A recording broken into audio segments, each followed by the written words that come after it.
CET ಪರೀಕ್ಷಾ ಕೇಂದ್ರದಲ್ಲಿ ಜನಿವಾರ ಬೆಚ್ಚಿಸಿದಂತಹ ಒಂದು ಪ್ರಕರಣಕ್ಕೆ ಸಂಬಂಧಪಟ್ಟಂತೆ ಆ ಪ್ರಕರಣವನ್ನು ಖಂಡಿಸಿ ಮೈಸೂರಿನಲ್ಲೂ ಕೂಡ ಪ್ರತಿಭಟನೆ ನಡೆಸ್ತಾರೆ. ರಾಜ್ಯದ ಬೇರೆ ಬೇರೆ ಭಾಗಗಳಲ್ಲಿ ಈ ಪ್ರಕರಣವನ್ನು ಖಂಡಿಸಿ ನಡೆದಿರುವಂತಹ ಪ್ರತಿಭಟನೆಗಳು ಇತ್ತ ಮೈಸೂರಿನಲ್ಲೂ ಕೂಡ ಪ್ರತಿಭಟನೆ ಆಗ್ತಾ ಇದೆ.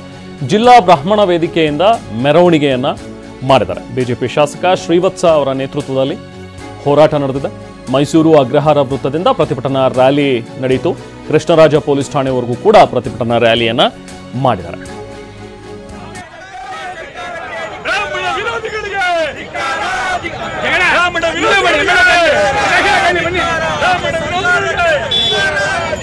ಹಿಂದೂ ಧರ್ಮ ವಿರೋಧಿಗಳಿಗೆ ಹಿಂದೂ ಧರ್ಮ ವಿರೋಧಿಗಳಿಗೆ ಹಿಂದೂ ಧರ್ಮ ವಿರೋಧಿಗಳಿಗೆ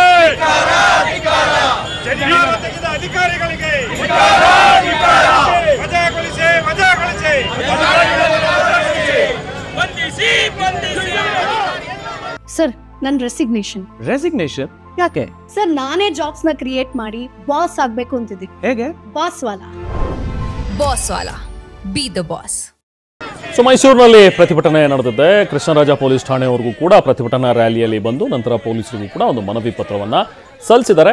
ಬಿಜೆಪಿ ಶಾಸಕ ಶ್ರೀವತ್ಸ ಅವರ ನೇತೃತ್ವದಲ್ಲಿ ನಡೆದಂತಹ ಪ್ರತಿಭಟನೆ. ಅದರಲ್ಲೂ ಜನಿವಾರದ ಸ್ವರೂಪದಲ್ಲಿ ಸುಮ್ಮನೆ ನಿಮ್ಗೆ ಹೇಳೋದಾದ್ರೆ ಒಂದು ಗಂಟು ಇರುತ್ತೆ ಸರ್, ಬ್ರಹ್ಮಗಂಟು. ಅದನ್ನ ಸೊ ಈಗ ಸಿಎಂ ಅಂಗಳ ತಲುಪಿದೆ ಈ ಜನಿವಾರದ ಜಟಾಪಟಿ. ಜನಿವಾರ ತಗ್ಸಿರೋದು ವಿವಾದ ಆಗ್ತಾ ಇದ್ದಂತೆ ಅಲರ್ಟ್ ಆಗಿದೆ ಕರ್ನಾಟಕ ಪರೀಕ್ಷಾ ಪ್ರಾಧಿಕಾರ. ಎಲ್ಲೆಲ್ಲಿಂಥ ಘಟನೆ ನಡೆದಿದೆ ಅನ್ನುವಂಥದ್ರ ಬಗ್ಗೆ ಮಾಹಿತಿಯನ್ನು ಕೂಡ ಸಂಗ್ರಹ ಮಾಡೋದಕ್ಕೆ ಮುಂದಾಗಿದೆ. ಆಯಾ ಜಿಲ್ಲೆಗಳ ಜಿಲ್ಲಾಧಿಕಾರಿಗಳು ಮತ್ತು ಡಿಡಿಪಿಐ ಪರೀಕ್ಷಾ ಕೇಂದ್ರದ ಮೇಲ್ವಿಚಾರಕರ ಬಳಿ ಮಾಹಿತಿಯನ್ನು ಸಂಗ್ರಹ ಮಾಡಿಕೊಂಡು ನಮಗೆ ವರದಿ ಕೊಡಿ ಅಂತ ಹೇಳಿ ಪರೀಕ್ಷಾ ಪ್ರಾಧಿಕಾರ ಕೇಳಿದೆ. ಇವತ್ತು ಪರೀಕ್ಷಾ ಪ್ರಾಧಿಕಾರಕ್ಕೆ ವರದಿ ಸಲ್ಲಿಕೆ ಆಗುತ್ತೆ. ರಾಜ್ಯದಲ್ಲಿ ಬೇರೆ ಬೇರೆ ಭಾಗಗಳಲ್ಲೂ ಕೂಡ ಹೀಗಾಗಿದೆಯಾ ಅನ್ನುವಂಥದ್ದನ್ನು ನೋಡ್ತಾ ಇದ್ದಾರೆ. ಈಗ ಗೊತ್ತಾಗಿರುವಂಥ ವಿಚಾರ ಒಂದು ಶಿವಮೊಗ್ಗ, ಇನ್ನೊಂದು ಬೀದರ್. ಸೊ ಆ ಎರಡು ಕಡೆ ಈ ಥರದ ಜನಿವಾರವನ್ನು ತೆಗೆಸಿ ಒಂದು ಅಮಾನವೀಯವಾಗಿ ವರ್ತಿಸಿದ್ದಾರೆ ಅಂತ ಹೇಳಿ ಪ್ರಕರಣ ಗೊತ್ತಾಗಿದೆ. ಸೊ ಪರೀಕ್ಷೆಯಿಂದ ಈಗ ವಂಚಿತರಾಗಿರುವಂಥ ವಿದ್ಯಾರ್ಥಿಗಳ ಕಥೆ ಏನು ಪಾಪ ಈಗ? ಸೊ ಅವರಿಗೆ ಈಗ ಪರ್ಯಾಯ ವ್ಯವಸ್ಥೆ ಮಾಡಬೇಕು ಅಂತ ಈಗ ಇಬ್ಬರು ವಿದ್ಯಾರ್ಥಿಗಳು ಕಾಣಿಸ್ತಾ ಇದ್ದಾರೆ. ಅದರಲ್ಲಿ ಒಬ್ಬ ಏನೋ ಹೋಗಿ ಪಾಪ ಲೇಟಾಗಿ ಎಕ್ಸಾಮ್ ಬರ್ದಂತ, ಇನ್ನೊಬ್ಬ ಎಕ್ಸಾಮೇ ಬರ್ದಿಲ್ಲ.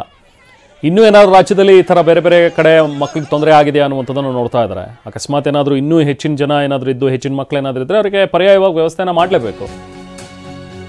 ಸೊ ಗೈಡ್ಲೈನ್ಸಲ್ಲಿ ಇಲ್ಲ, ರೂಲ್ಸ್ ಹೆಂಗೆ ಮಾಡಿದ್ರು ಮತ್ತು ಇವರು ಹೊಡೆಯೋದು ಬಹಳ ದೊಡ್ಡ ತಪ್ಪು ಅಂಥೇಳಿ ಈ ಜನಿವಾರ ತೆಗೆಸಿರೋದು ತಪ್ಪು, ನಾನಂತೂ ಒಪ್ಪೋದಿಲ್ಲ ಅಂಥೇಳಿ ಬೆಂಗಳೂರಿನಲ್ಲಿ ಪರಮೇಶ್ವರ್ ಕೂಡ ರಿಯಾಕ್ಟ್ ಮಾಡಿದ್ದಾರೆ.